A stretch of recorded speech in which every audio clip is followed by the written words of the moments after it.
5ই আগস্টের পর থেকে দেশে রাস্তা অবরোধ করে চলছে দাবি আদায়ের মৌসুম। গেল কয়েকদিন ধরে একই দিনে একাধিক অবরোধ ও সংঘর্ষের ঘটনা ঘটেছে রাজধানী ঢাকায়। বিদেশের মাটিতে বসে আওয়ামী লীগের অর্থায়নেই দেশে অরাজকতা সৃষ্টি করতে এসব করা হচ্ছে বলে অভিযোগ করেন বৈষম্য বিরোধী ছাত্র আন্দোলনের আহ্বায়ক হাসনাত আব্দুল্লাহ।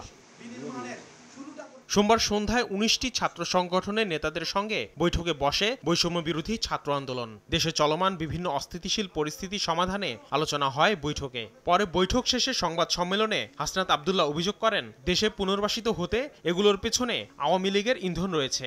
এ সময় তিনি আওয়ামী লীগকে নাৎসি পার্টির সঙ্গে তুলনা করে তাদের প্রতি জিরো টলারেন্সের ঘোষণা দেন। আওয়ামী লীগের পুনর্বাসনের প্রশ্নে জিরো টলারেন্স ছাত্র সংগঠনগুলো জিরো টলারেন্স নীতি অবলম্বন করবে, অর্থাৎ কোন ফরম্যাটেই আওয়ামী লীগকে পুনর্বাসিত হওয়ার সুযোগ দেওয়া হবে না।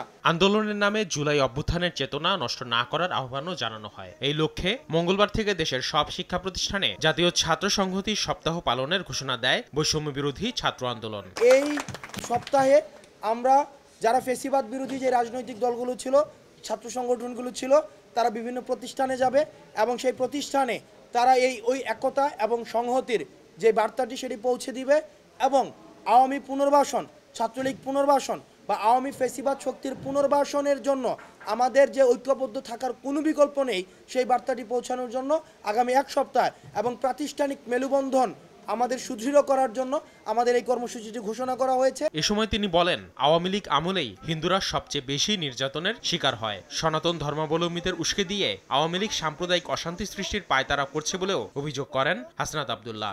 দ্রুততম সময়ের মধ্যে আসিফ মোহাম্মদ সিয়াম, সময় সংবাদ, ঢাকা।